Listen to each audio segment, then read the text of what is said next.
Bueno, muchas gracias. ¿Se ve bien? ¿Se escucha bien? Perfecto, ese. Perfecto. Bueno, mi nombre es Ezequiel Gali, así que vamos a seguir hablando un poquitito de lo que es regeneración ósea guiada. Y antes de comenzar de hablar esto, debemos mirar siempre un poquito para atrás. ¿Se acuerdan estos estudios de los que habló Hernán de Araújo acerca del colapso de la tabla vestibular? Bueno, recordando un poco lo que dicen los libros antiguos y contemporáneos de cirugía, de exodoncia, hay algunas maniobras que siempre nos sugieren. Pasar las siguientes, Lu. Por ejemplo, lo que hoy en día queremos preservar, antes era la moneda corriente, hacer la compresión de tablas, que era el colapso de la tabla vestibular a expensas de a expensas de tener una hemostasia controlada. O por ejemplo, cuando hacemos una exodoncia que se empieza a complejizar, lo que nos decían antiguamente era remover completamente la tabla vestibular, ser bastante mórbido en ese sentido, para hacer la exodoncia dentaria.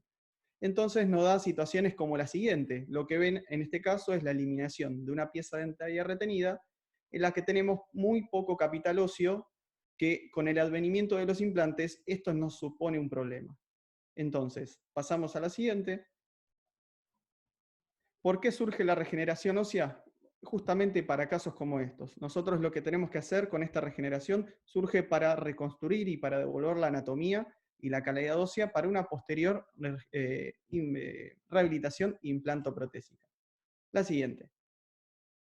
Entonces, en nuestro grupo de trabajo y en la actualidad, estos son los tres pilares que siempre tenemos en cuenta al momento de la regeneración y de la rehabilitación implantoprotésica. El primero, que es el que vamos a hablar ahora, que es la reconstrucción ósea. ¿Qué quiere decir? Devolver la anatomía, devolver la calidad y la cantidad ósea pertinente para después hacer la colocación del implante. El segundo será la posición del implante a nivel tridimensional. Y con esto nos referimos en sentido vestíbulo palatino, en sentido mesiodistal, y que el implante vaya en el lugar correspondiente para su posterior rehabilitación. ¿Qué quiere decir? Muchas veces uno ve un poco de hueso y dice, bueno, me anclo acá. No, nosotros primero decimos, ¿dónde debe ir el implante? Y después pensamos, ¿es necesario regenerar? ¿Sí o no? Si es necesario, primero vamos a esta reconstrucción, o si se puede hacer las dos cosas. Y por último, pero no menos importante y cada vez tiene un protagonismo mayor, y les va a hablar la doctora Seni, es la reconstrucción de los tejidos blandos para lograr una armonía estética entre lo que es corona protésica y tejidos blandos. Vamos a la siguiente. Entonces, esto mostrémoslo todo. Acá no es la idea que uno se tenga que estudiar de memoria lo que son las clasificaciones, pero debemos tenerlas en cuenta para hacer nuestra valoración y posterior diagnóstico y tratamiento. ¿Cuál es el fin de estas clasificaciones? Poder objetivizar lo que para cada uno es subjetivo. Cada uno ve una distinta calidad ósea o cantidad, y con estas clasificaciones todos podemos hablar un mismo idioma y poder hacer nuestra valoración en conjunto. Vamos a la próxima.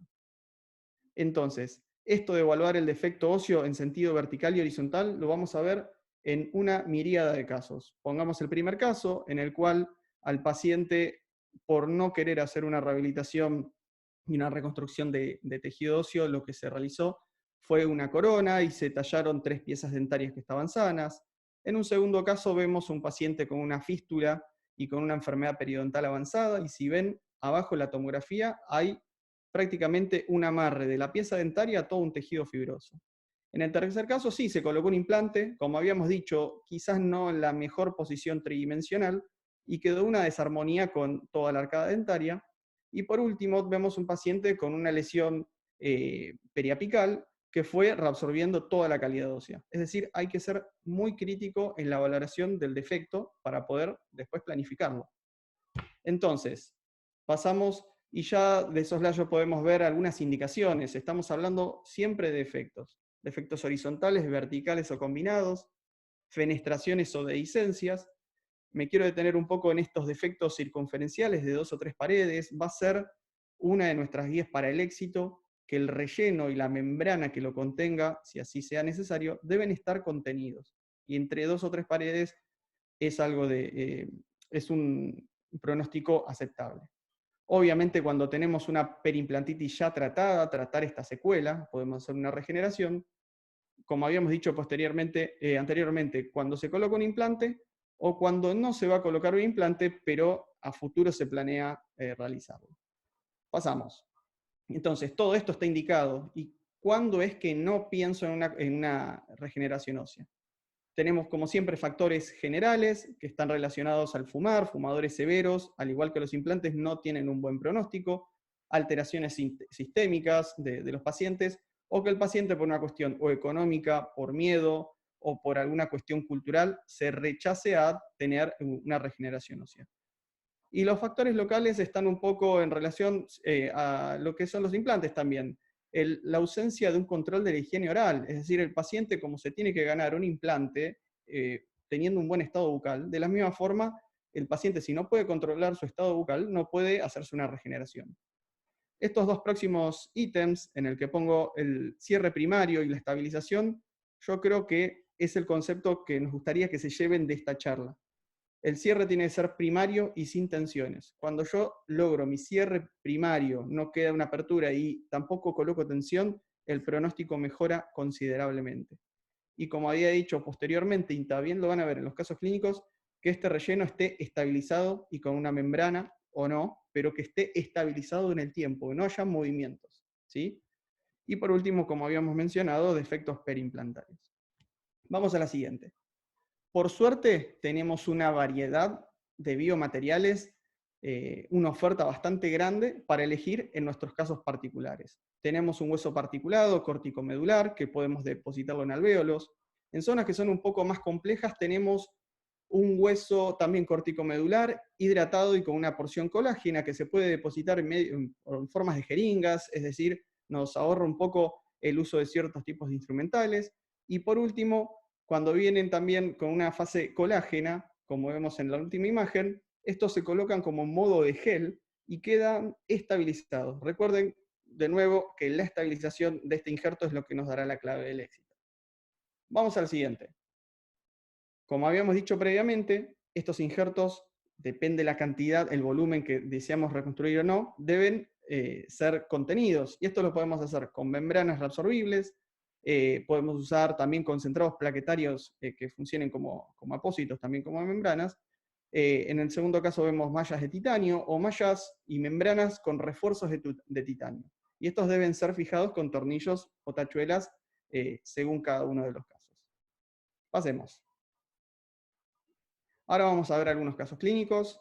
Acá es el paciente que les había mostrado previamente, que tiene esta enfermedad periodontal avanzada y una boca de fístula. Y vemos también a nivel una vista oclusal para ver si hay un colapso de la tabla vestibular. Que acuérdense que es como la vedette esto, el colapso de la tabla vestibular es algo que siempre vamos a ver en nuestro diagnóstico. Rutinariamente a los pacientes le pedimos una radiografía panorámica, como es de costumbre, y también una tomografía, como vamos a ver a continuación. ¿Qué es lo que podemos ver? En los distintos cortes, que la pieza dentaria está flotando en tejido blando y que también hay una ausencia de un tejido duro para hacer la rehabilitación. Pero más importante y significativo es este corte axial. Fíjense cómo la pieza está inmersa en el tejido blando y prácticamente no solo no hay tabla vestibular, sino que hay bastante poco tejido. Bueno, pasamos a la siguiente, vamos manos a la obra. Al paciente le pedimos por favor que tenga una buena higiene bucal, viene preparado, y lo que hacemos es primero abrir todo y se prioriza acá la eliminación de la infección, hasta encontrar un hueso que es sano, un hueso sangrante y que es vital, y se van a colocar implantes, en este caso un implante de 3,75 y de 3,3, pero con una particularidad como ven en la última imagen, que no se va a sumergir hasta el fondo. Esto está planificado, vamos a dejar ciertas espiras que estén expuestas para posteriormente regenerarlas. Vamos a la próxima imagen.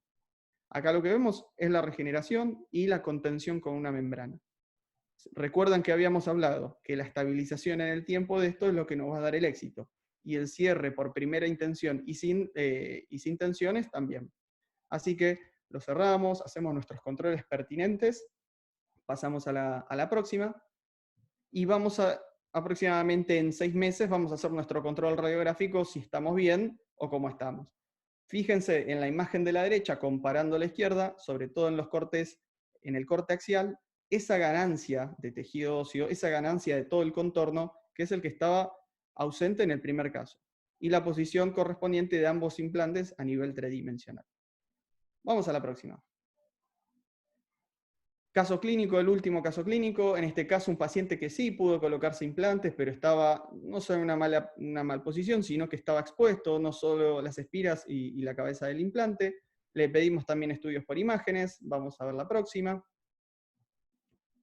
Le pedimos la tomografía computada, está amarrado, está insertado en un poquito de tejido óseo, pero es un implante que ya pensamos en removerlo, en realizar el explante. Y hay que pensar desde ahora en el defecto que nos va a quedar. Si es posible después colocar otro implante o tenemos que segmentar nuestros pasos quirúrgicos. Vamos a la próxima, que es la panorámica del mismo caso, y ya vamos a operar. Próxima, sí. Hagamos el desarrollo. Lo que vamos a hacer, una franca exposición de todo el defecto, hacer el explante. En este caso, por lo que optamos es por hacer una reconstrucción, y como es tanta cantidad de volumen óseo, lo vamos a contener con una malla. Esta es una malla de piso de órbita que teníamos, en la cual, primero, como siempre, eliminamos toda la infección, hacemos el relleno óseo pertinente y lo fijamos con 2 tornillos. Y por último, el cierre, como les había dicho de nuevo, un cierre sin tensión, un cierre que nos permita también devolver la anatomía a todas las papilas, y vamos a hacer un control nuevamente. Hacemos nuestro control radiográfico y a continuación también vemos a nivel panorámico. Volvemos a abrir aproximadamente a los 6 meses también, y en este caso van a ver esta arenilla ósea superficial, pero un núcleo óseo generoso para colocar el implante en la posición deseada. Acá aprovechamos el abordaje y por palatino sacamos un poquitito de tejido blando e hicimos un injerto gingival de los que va a hablar la doctora Sabrina Seni, y por último la colocación del implante. Y como ya les dije previamente, nuestro cierre correspondiente. Vamos a la próxima y el control pertinente radiográfico. Próxima. Entonces, ¿qué es lo que importante que nos podamos llevar? Primero, que es una técnica sensible. Hay ciertas claves del éxito en esto, como habíamos mencionado: evaluar bien al paciente, las condiciones sistémicas, el compromiso del paciente, a nivel quirúrgico, nuestro cierre laxo y nuestra regeneración que sea adecuada, y el entendimiento, no solo de la biología ósea, sino de los biomateriales que manejamos, son 2 claves del éxito. Y como todo tiene su curva de aprendizaje, que de a poco uno va siendo más ducho y creando su propia experiencia. Les doy las gracias por el tiempo y seguimos con la doctora Seni.